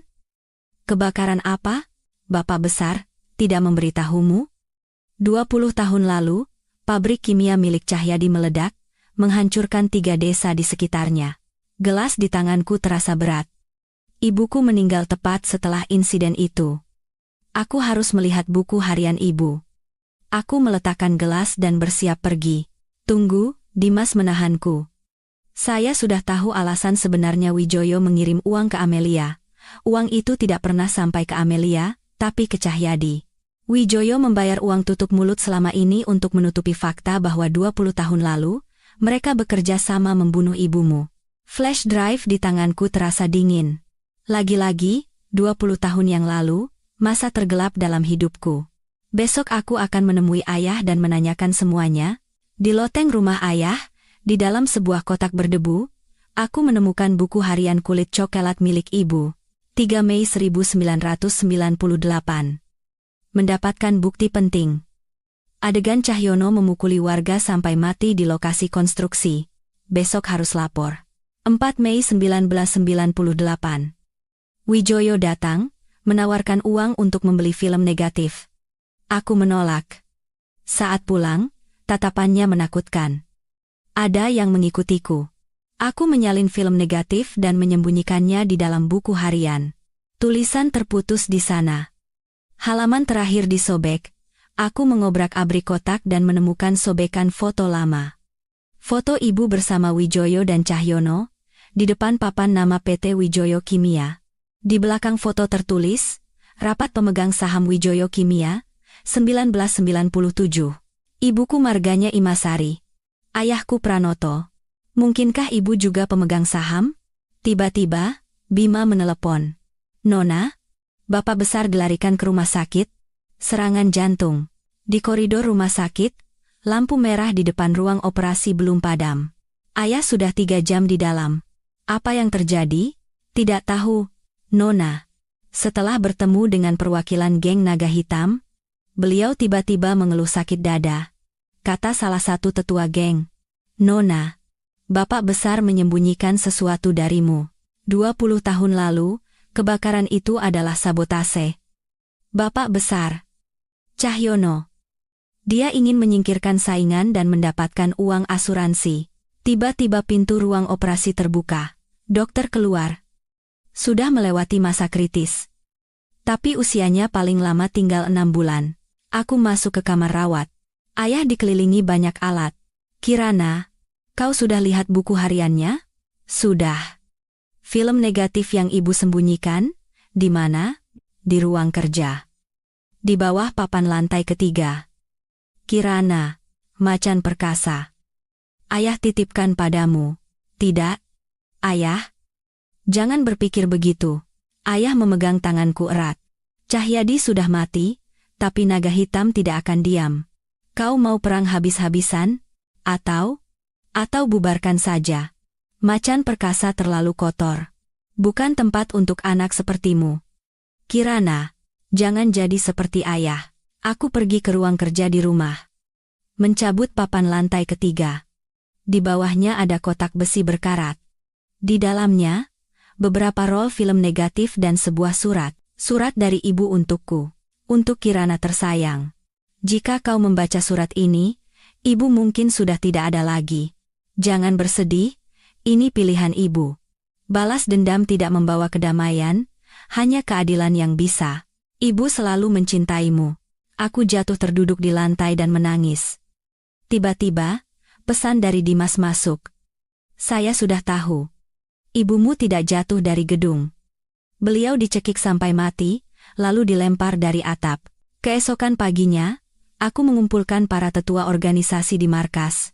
Kondisi bapak besar kalian semua sudah tahu. Aku ingin mendengar pendapat kalian tentang masa depan Macan Perkasa. Salah satu tetua, Paman Yono, angkat bicara. Menurut aturan, Nona harus menjadi penerus. Tapi ini masa krisis. Naga hitam mengincar kita. Kita butuh pemimpin yang kuat. Maksud Paman, aku tidak cukup kuat? Bukan begitu, Nona. Tapi organisasi tidak seperti bisnis. Aku mengerti. Aku menekan tombol di meja.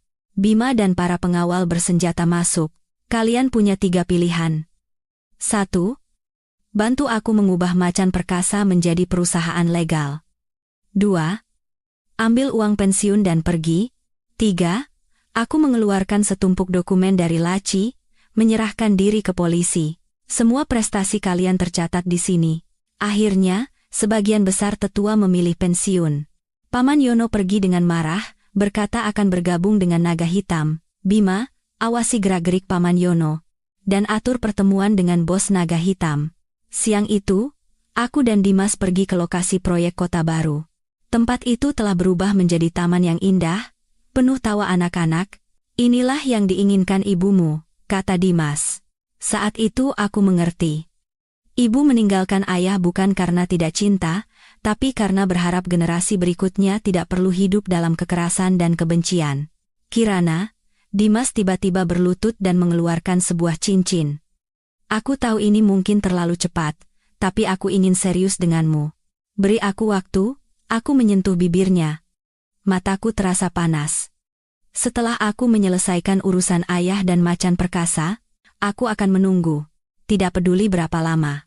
Ia berdiri dan memelukku dengan lembut. Beberapa hari kemudian, ayah menjalani operasi jantung. Di depan ruang operasi, aku mengelus kalung mutiara hitam ibu. Operasi berhasil. Siang itu, aku bertemu dengan Jin, bos geng Naga Hitam, di sebuah hotel. Macan Perkasa akan dibubarkan dan menjadi perusahaan legal. Sebagian wilayah peninggalan Cahyadi akan kuberikan pada kalian, syaratnya, tinggalkan semua bisnis ilegal. Setelah negosiasi alot, Jin setuju. Saat kembali ke rumah sakit, ayah sudah sadar. Aku menunjukkan surat ibu dan bukti-bukti lainnya. Ayah menangis. Ibumu. Seolah-olah aku yang membunuhnya. Sekarang semuanya sudah selesai. Ayah mengeluarkan sebuah dokumen dari bawah bantal. Tanda tangani ini. Macan Perkasa milikmu. Itu adalah dokumen transfer seluruh aset kepadaku. Di halaman terakhir, ada klausul. Jika Kirana menikah dengan Dimas, 10% saham akan ditransfer kepada Dimas. Ayah tertawa untuk pertama kalinya setelah bertahun-tahun. Anak itu bagus. Jauh lebih baik dari calon menantu pilihan ibumu. Sebulan kemudian, PT Kirana Sekuritas resmi diluncurkan. Aku mengumumkan akan menyumbangkan 10% keuntungan dari proyek kota baru untuk masyarakat. Ibu Direktur, ada rumor ayah Anda adalah pendiri geng Macan Perkasa. Benarkah? Ayah saya pernah berjalan di jalan yang salah, tapi beliau menggunakan sisa hidupnya untuk menebus kesalahan. Kirana Sekuritas akan memberikan kesempatan bagi siapapun yang ingin memulai hidup baru, seperti beliau. Setelah konferensi pers, Dimas membawaku ke taman di tengah kota baru. Kirana, ada sesuatu yang sudah lama kupikirkan. Ia berlutut dan mengeluarkan sebuah cincin berlian antik. Cincin ini peninggalan nenekku. Beliau bilang, berikan pada orang yang bisa mengakhiri sejarah kelam keluarga. Aku teringat surat ibu. Bukan balas dendam. Tapi keadilan. Iya. Tapi ada syaratnya. Lantai teratas Kirana Tower harus menjadi perpustakaan anak-anak atas nama ibuku. Dimas memasangkan cincin di jariku, dan mencium punggung tanganku. Tentu saja, di hari pernikahan, ayah menggandeng tanganku menyusuri altar yang ditaburi bunga. Dimas menunggu di ujung sana dengan tatapan penuh cinta. Aku mengikatkan kalung mutiara hitam ibu di buket bungaku. Saat bulan madu, aku berbisik pada Dimas. Kurasa aku hamil. Kalau perempuan, aku ingin menamainya seperti ibu. Hangat. Dimas memelukku erat.